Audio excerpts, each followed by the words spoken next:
Yo, good afternoon, everybody. It is a special edition today of the UnderDog NBA Strategy Show.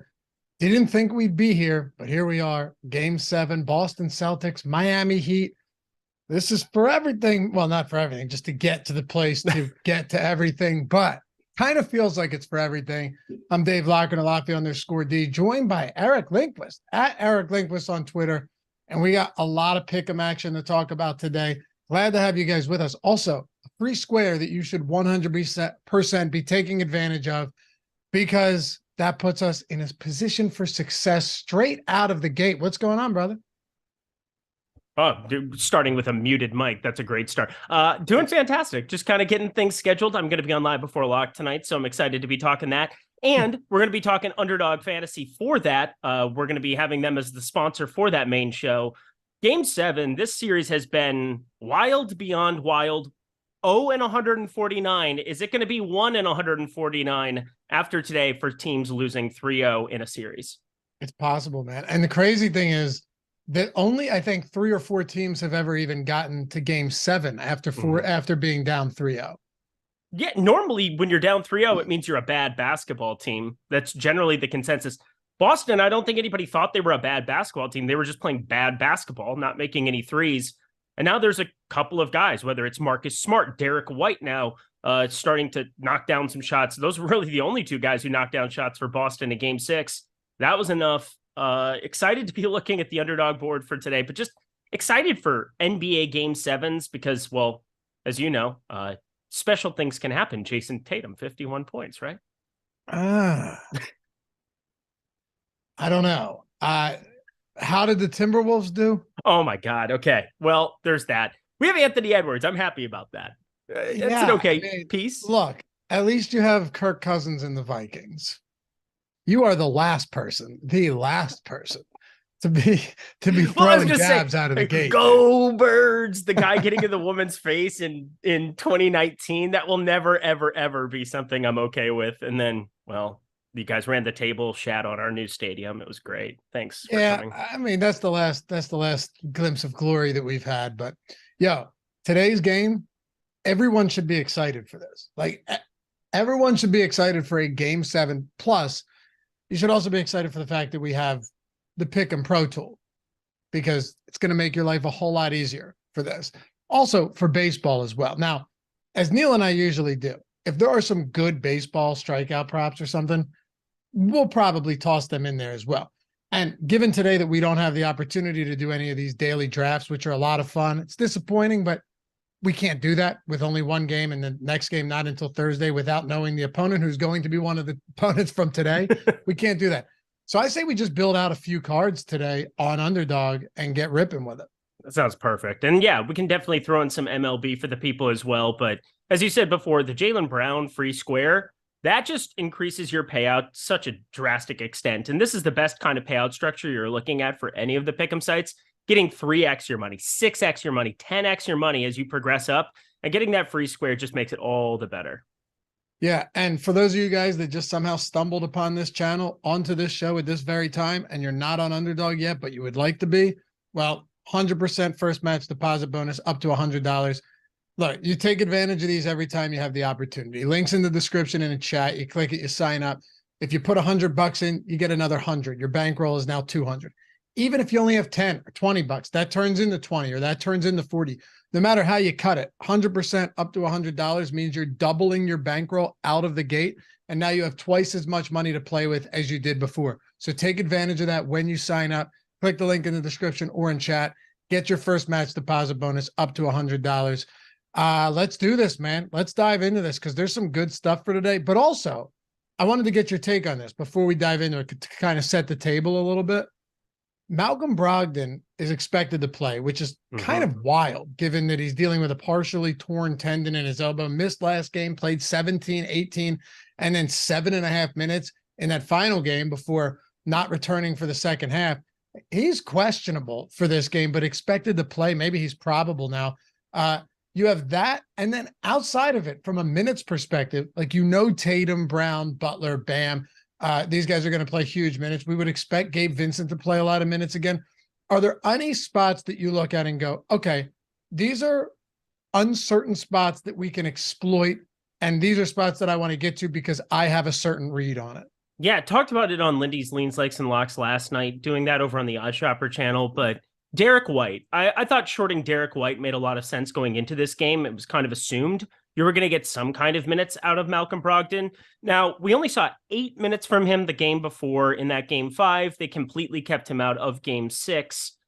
I think shorting Derek White, because if there are any chances that Malcolm Brogdon comes out and looks serviceable, that's who he's going to be cutting into the minutes of. We've seen that routinely. He played 42 minutes, that being Derek White, in that game 6. He made the play of maybe the entire Celtics organization. If the Celtics run the table and win a championship, that play will probably go down as the Yastrzemski, except for the exact opposite kind of situation. Yeah. It's incredible what Derek White pulled off there, but Now 42 minutes, 37 minutes the game before. That was with a completely defunct Malcolm Brogdon. He has to be the guy you're looking at shorting if you're trying to take advantage of that news, no? Yeah, because I'm not going to get any props on Brogdon, I don't think. No. Ben and I on the Thursday odd shop shorted the shit out of Brogdon everywhere. That was smart. As I think because look, he had already played 17, 18 minutes. He hadn't knocked down a field goal since like game 2.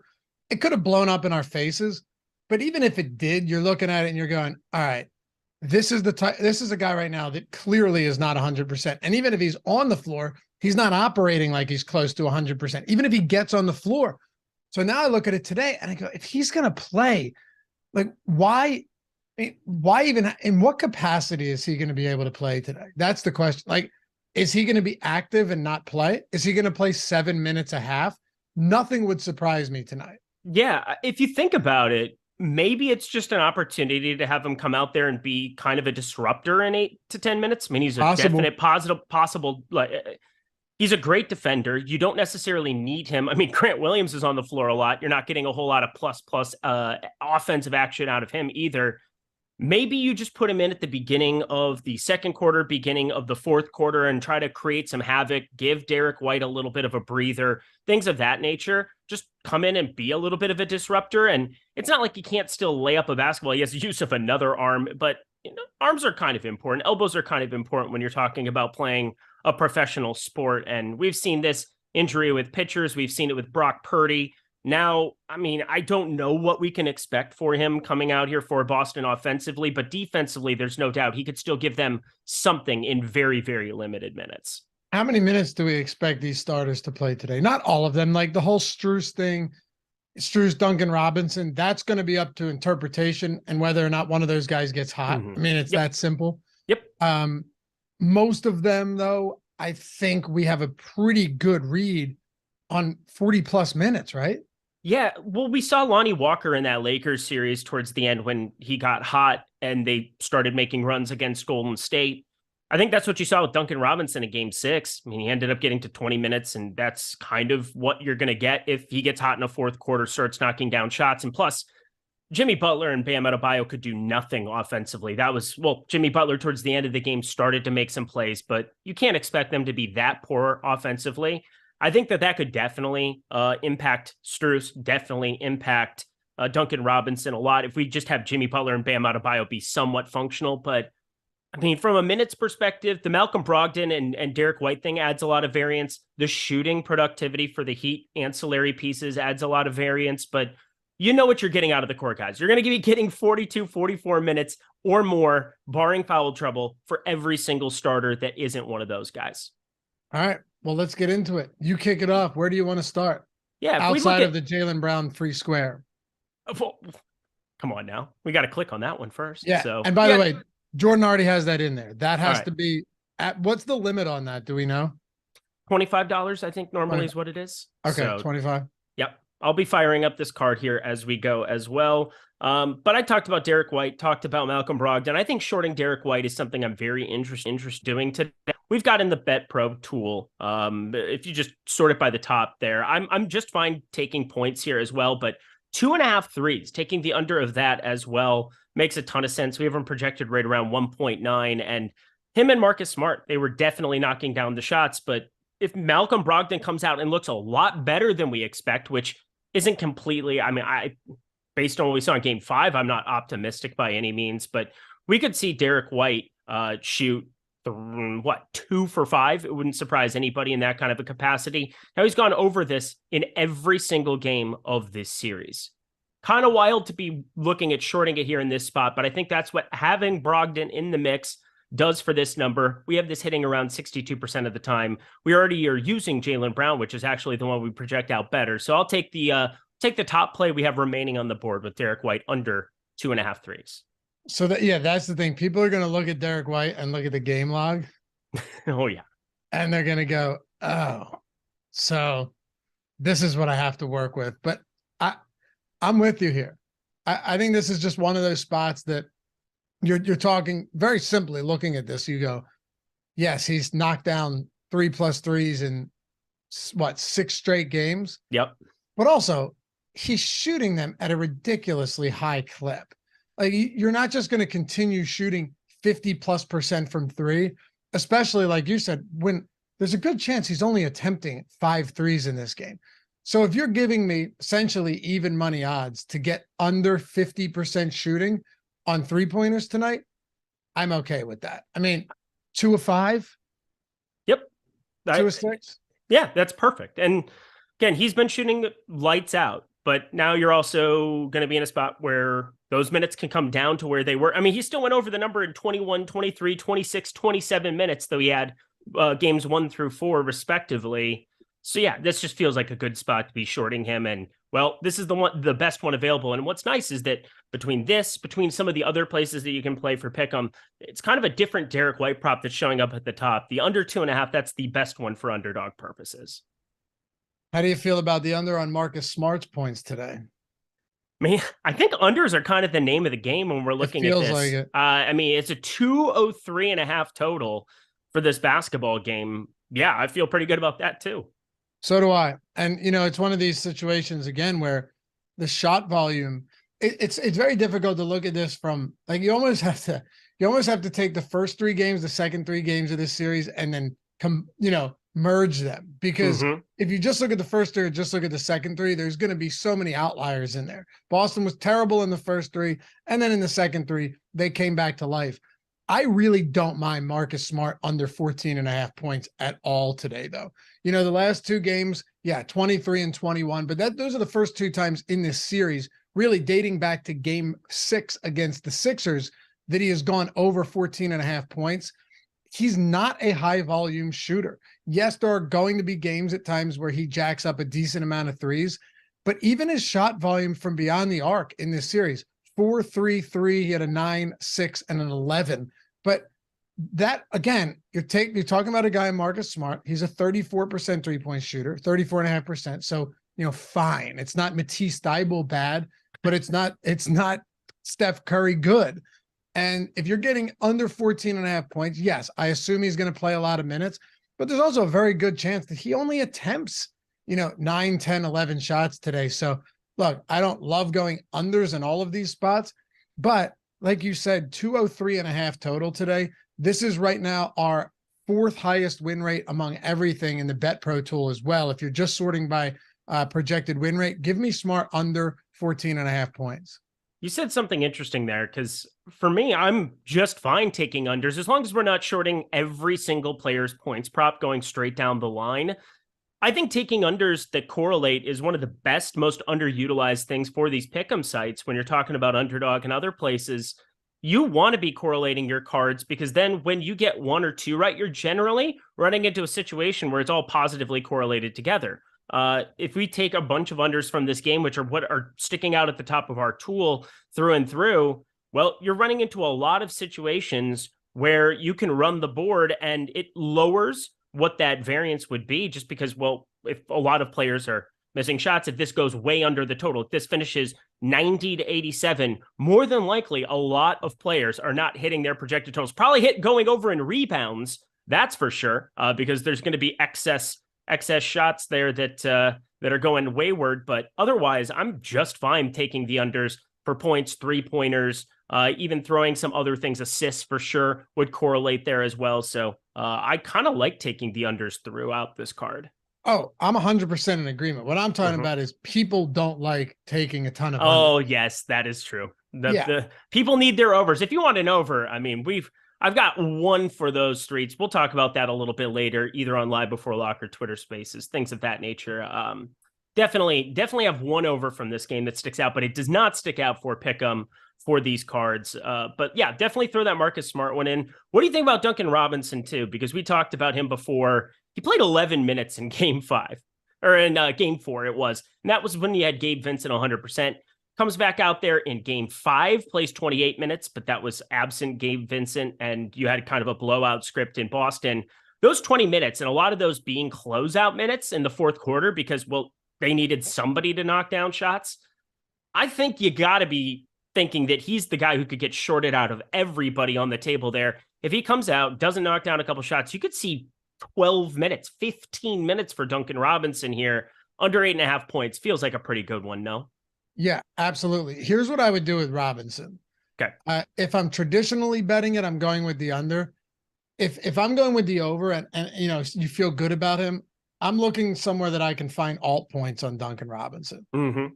Because this is one of these situations where if Duncan Robinson is at the mercy of whether or not his first few shots are falling, it feels like, in each and every one of these games. If he starts knocking down threes out of the gate in game 7, you'd be crazy to think that Spoelstra's not going to keep him out there and keep Strus on the bench. So it is difficult. How do you feel though, then? How do you feel about this? How do you feel about if you're taking unders on Robinson, you look for some decent overs on Max Strus? Yeah, I've liked doing that combination on a couple of them. What I get worried about is the situation where Caleb Martin, Gabe Vincent, Jimmy Butler, Bam Adebayo, and X. Like who X ends up being. And Kevin Love has kind of just disappeared. He didn't even play. And Lowry plays some minutes alongside Gabe Vincent, but 18 minutes last game. Yep. He was atrocious in game 5 without Gabe Vincent active. It wouldn't shock me if Strus, but again, dude, it depends on if either one of them are knocking shots down. Here's where I get a little bit concerned. So Haywood Highsmith went from playing 36 minutes to 0, and that was completely reliant upon Gabe Vincent being out. Like Gabe Vincent's not out. Haywood Highsmith probably doesn't see the floor. With Gabe Vincent in, he's playing every single one of those minutes. But I do get a little bit worried trying to figure out, does Kyle Lowry walk back into a role if he's the guy who can come out and be somewhat assertive early? We had seen 28, 30 minutes leading into that. He did have that 17-minute game in game 2. They ended up running into a rotation where Caleb Martin just ends up being a flamethrower from time to time, and he just plays himself into those 40 minutes like we saw last game, 41 it was. That's generally not what you're getting out of Caleb Martin.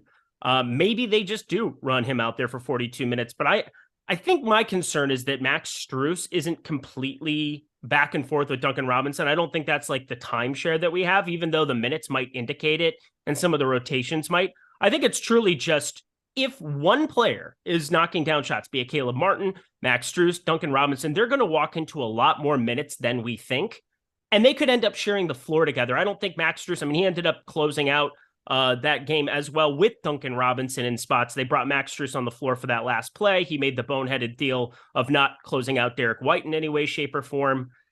I don't know. It feels like this is one of those spots where we could be overthinking it. Maybe just unders on both make the most sense.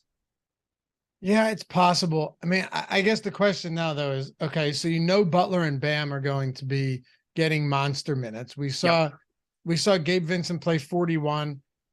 I think those minutes are mostly secure, but also it's also possible that if Kyle Lowry comes out and he is assertive and he does play well early, that he takes some of those Gabe Vincent minutes. So I don't think it's completely binary in the sense that like Kyle Lowry only gets the minutes that don't go to Max Strus. Like I think maybe Gabe Vincent, and I don't think this is what's going to happen, but what I'm saying is it could. We've seen it many times throughout the series where Gabe Vincent ends up playing 34 or something, and Kyle Lowry says his minutes bumped up to 25. Yeah, that makes sense. And then that's kind of what I'm talking through, some of these minute scenarios, because when you are taking all unders on a card or when that's projecting out well on NBA Bet Pro, it's good to at least think of the scenarios. Sure. Where are the landmines at? Where can the minutes go way up for a player or way down for a player in a way that we're not expecting? I feel like Duncan Robinson's the guy I feel the best about shorting at 8.5 there. Would you agree with that amongst the Miami pieces? Yes. And the thing about Strus is I'd probably end up I don't know if I want to short them together, but I don't have a problem shorting Strus either because he's that prop elsewhere. I saw it at 7.5 earlier in the day. I got it at 7.5. It's sitting at 8.5 at other traditional books now. So if you're getting it 9.5, just as far as like shopping the market, taking a market-based approach here, Max Strus 9.5 might be where the market settles, but it's not where the market was all day. And there were just a lot of better spots to get there. Yeah, I'm still seeing 8.5s. I'm still seeing God, several 7.5. That's beautiful. We're projecting him for 8.7. And I mean, that's the thing. Like, FanDuel had 7.5. Not long though. It was gone pretty quick. that's so beautiful. Nice hit on that. I'm already giving I you the thank the W. tools He's going for to that score one. exactly 8. I know. I never would have seen it. I never would have seen it though. I went on the Odd Shopper and it was just big green 10% X plus EV, and you hit it, you know. But yeah, DraftKings is 9.5, Caesars 9.5. FanDuel has the over 8.5, still juiced to minus 122. Well, BetMGM has the over at minus 105. Wow. Yeah, so I'm saying if you're looking at this and you're taking a market-based approach on underdog, the under 9.5 clearly makes sense. Agreed. And I think we're seeing books not exactly completely agreeing with the numbers. And that speaks to the variance that's going to exist with some of these minutes in this spot. There's going to be players who play 47, 48 minutes. There's going to be players that you expected to play 26 that play 12. It's going to happen. And I don't know exactly who it's going to be. I think Highsmith, I think Love, I think those guys, I mean, they could just get completely phased out and play 0. There's also a spot where this game gets a little bit wonky early. Boston maybe's up 10 to 15, and they just throw the kitchen sink and try some garbage. So you don't really know exactly where it's at, but that's where the shorting some of these players that are in those situations makes a lot of sense, which kind of leads me into this one. Grant Williams, if you go over to Odd Shopper, I'm going to combine it there with BetPro. You talked about it there a second ago. 6.5 points is jumping up in the underdog parlay tool. And I think that that's an interesting one here because Robert Williams came out and was very assertive at the end of that game. 17 minutes there. Doesn't seem like a lot there. Grant Williams has been out there for defensive purposes, but just 22 minutes with pretty low usage, 0 for 4 from the field. What do you think about 6.5 points to round out our card? I love it. I like it a lot. And by the way, if you guys are wondering, Odd Shopper, the first week is entirely free. The Parlay Builder, all of this stuff, market-based approach for underdog and every other pick'em site. I would highly suggest checking that out if you haven't done so yet. I think you'll love it. And then BetPro as well. BetPro, Pick'em Pro. Pick'em Pro, if you're not in a legal betting state and you're just using these pick'em sites, Jordan, pull the links for me if you can, because they're not in the description. That is half off your first month. Well worth it though. They've been crushing lately, man. I use them every single day. If you want to get in just a very nice way, because sometimes you're not going to be able to comb through all of these props and find the bet. Like you're not always going to see that Max Strus, and who knows, he could go for 20 tonight, but that's not the point. Long term, if you're getting that value, if you're getting that close, if you're beating the market with another book, it's going to make a difference. You might not have seen, I never would have seen Max Strus over 7.5. But you might not have known that Max Strus at 9.5 was a good play to the under because all of the other books have him at 8.5. Some of them had him at 7.5. So it just makes life way easier. It's an awesome tool to have in the toolbox when you're making these type of plays, when you're making these type of picks. So how many do we have so far? How many do we have locked in? It should be 5 now. Do we have 5 already? Should be. Well, when we add Grant Williams under 6.5 points. Okay. Oh, Robert Williams, that too. I like shorting both of them. It was Grant Williams that I was the most interested in, under 6.5 points. I know that they're sitting identically in that spot. And for me, I think Robert Williams can show up in pick and roll, and he's actually been very effective in that role here the last couple games. I kind of want to be getting on the under of Grant Williams more. So, you know, it's funny. Over on Odd Shopper. Now, Odd Shopper, I don't want to confuse you guys. It's a simple process, but it can get confusing if you're new to this stuff and you're just building these out. Odd Shopper takes a market-based approach where it's just pulling the best spots across the entirety of the market. So what are the lines on, what are the props? What are the odds or lines, I should say, on underdog? And how do they compare? How do they stack up to the rest of the industry, to the rest of all these books, to the rest of these pick'em sites? And we find the best ones, and of course take our own true odds, and we find the best bets. On BetPro, it is projection based with a small blend of market based to find the best spots, but you can use both of them because they're both effective ways. If you go to Odd Shopper, market based approach, Eric, we have Duncan Robinson. I'm looking at the parlay builder right now for underdog. 2 of the 5 in there are Robinson and Strus unders. I love it. Yeah, on points. Robinson under 8.5, Strus under 9.5 points. So, yeah, so good. Everything's in line. Jalen, here's one before we go. I want to, give the audience a mix of things that they can mess around with and they can swap out if they want. Jaylen Brown under 3.5 assists. On Odd Shopper, that's one of the highest X-win percentages. And on BetPro, that's at 61% expected win rate. Worries me a little bit because I just don't know the type of minutes he's going to play. I mean, he could play absolutely monstrous minutes today. Are you touching that one? No. Probably going to be a pass. Okay. What are you doing with it? I'm just worried he's going to play like 45 minutes. Yep. It's yeah, I think that's going to be a pass for me. That's fine though, because we have plenty of other good spots. I mean, yeah, there's a lot of good spots. Can we talk about the one over that's popping for us? Can we talk about that? The one Robert Williams over on rebounds, that one? Yeah, that one seems all right. Bam Adebayo over 9.5 rebounds. I think either one of them I think kind of rounding it out here. The one over for you over people throwing it in there. Robert Williams, you could look at the rebounds there. I think he could walk himself into a couple of extra minutes here.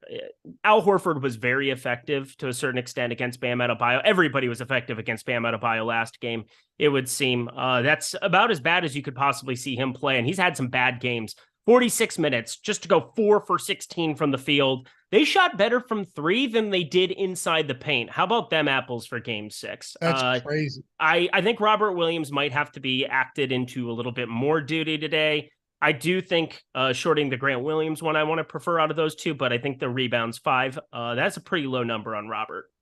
Yeah, it's a low number. And how many minutes is Bam going to? Bam's got to play a ton of minutes. He played the entire game.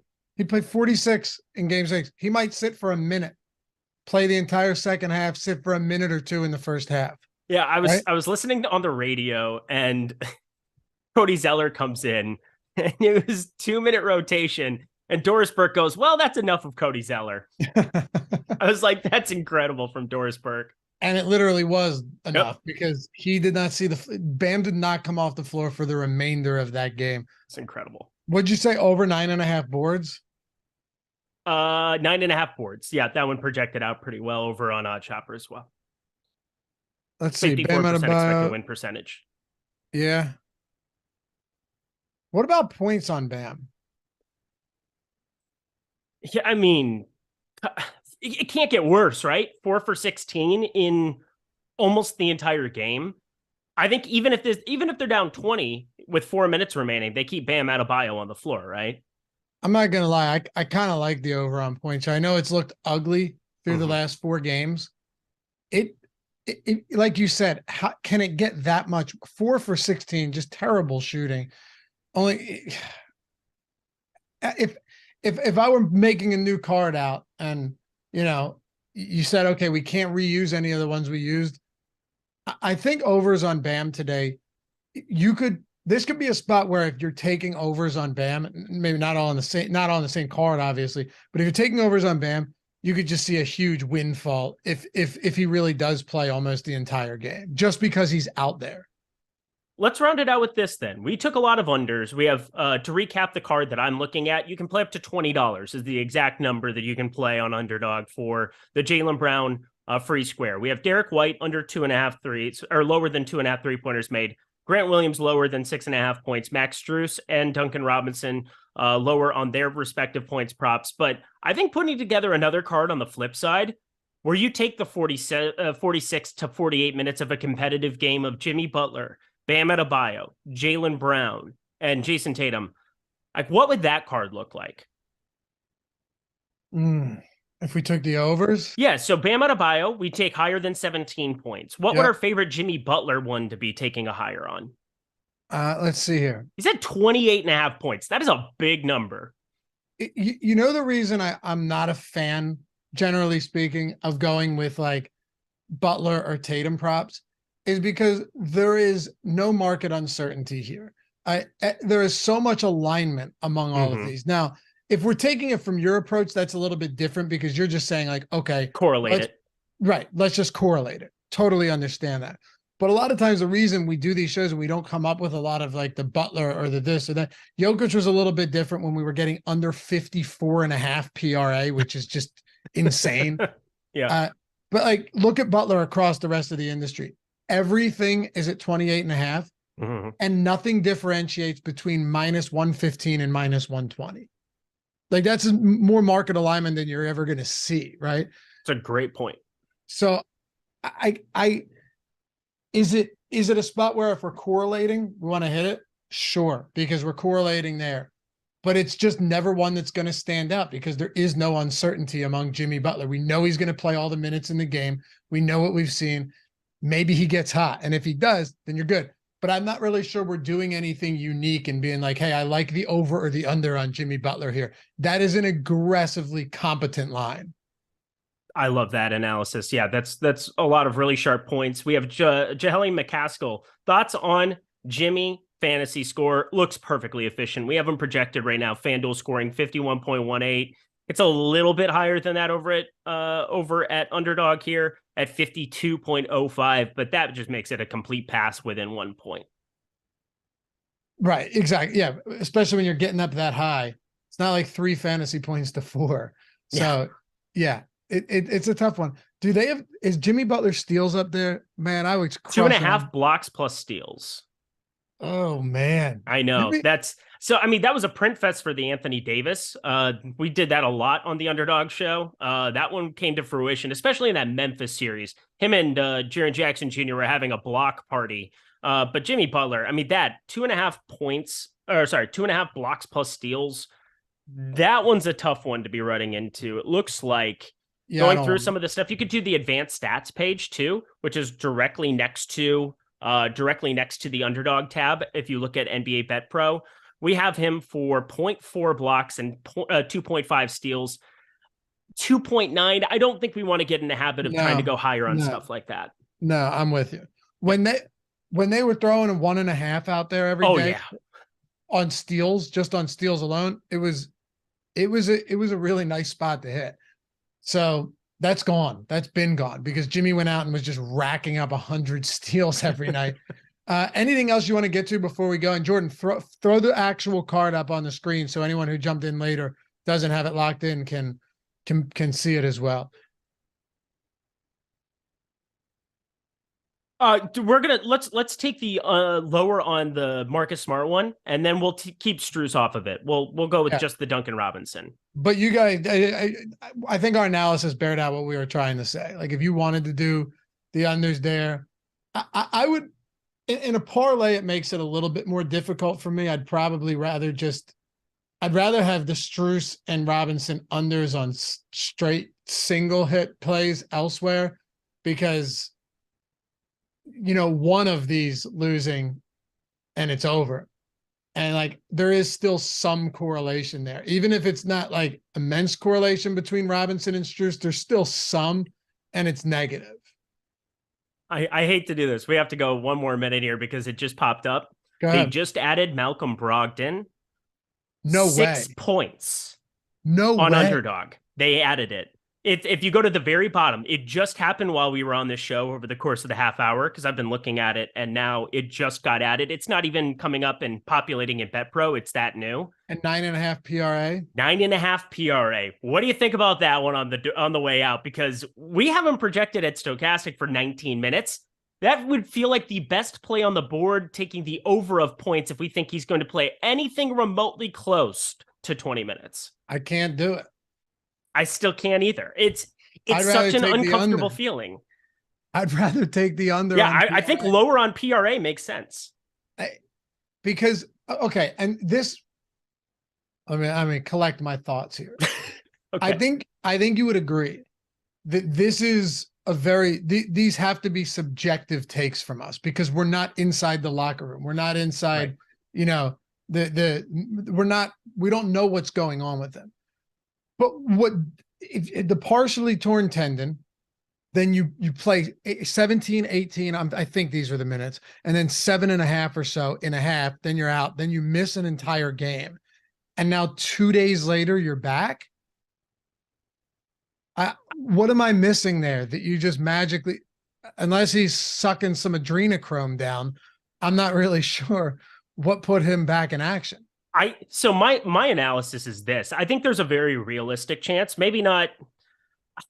He's going to be active for this basketball game, but there are a lot of scenarios where he doesn't see the floor, right? That's what I'm thinking. And it would just be a voided number then at that point. I don't see any reason that you wouldn't want to take lower of the entire portfolio in the event that he comes out for 7 minutes, 8 minutes like he had last time, and take the lower on 9.5 PRA, because I can't imagine he's going to be playing with the ball in his hands for the assists. I can't imagine he's going to be scoring at will, partially torn tendon. And then from a rebounds perspective, yeah, he can walk into a couple, but 9.5, I would rather take lower on that than the 6 points. Because if I'm the Heat, maybe you even just send him to the foul line if it's going to be, if he's going to be that broken right now.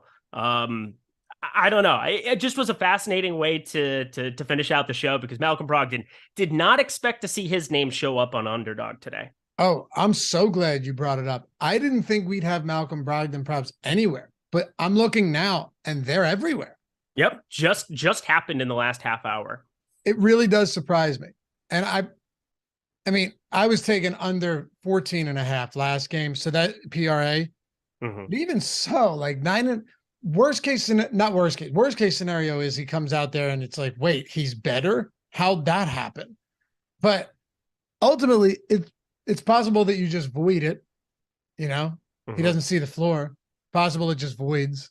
So I don't know. If you're asking me, yeah, it's gonna be the under on something like that. Love it. Let's do it. Glad you brought that up. I didn't see it. Appreciate you guys hanging out as always. Eric's on Twitter at Eric Lindquist. I'm on Twitter at Loughran_D, LOUGHY_D. And yeah, recap the card. Sure. Yeah, 1 second. And we're gonna be doing a little Twitter Spaces action from a betting perspective tonight, 7:30 Eastern time on the Twitters. Would love for you guys to join us. Absolutely. If you're not doing that, a lot of the guys from the betting side. I don't know, Eric, do we know what you're doing yet? Are we? I think I'm on NBA Live before lock tonight. Okay. Yep. Who knows at this point? But yeah, read that off, Jordan.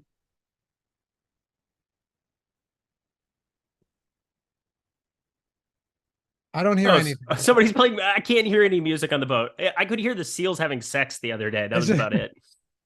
That's okay. My favorite personally. I'll do it. It's Jaylen Brown over 0.5 point. That's the free square. Derek White under 2.5 threes. Time for him to cool off a little bit. Grant Williams under 6.5 points. A lot of unders, baby. Duncan Robinson under 8.5 points. And was that it? We had Marcus Smart as well. And Marcus Smart under 14.5. So we're expecting a slog fest. Let's go. Love it. Hey, appreciate you guys. We'll see you back here. I guess we'll probably do on Thursday. Right? Game one. Yep. Yeah, game one. So it'll be either you and Neil or myself and Neil. It'll be some combination of it. It'll be great. Middle day. We'll figure it out. But usually it's Wednesday and Friday. We'll do on Thursday and we'll see you guys back there. Plenty of other stuff happened on the Stochastic and Odd Shopper channel today. So be sure to stick with us. Peace.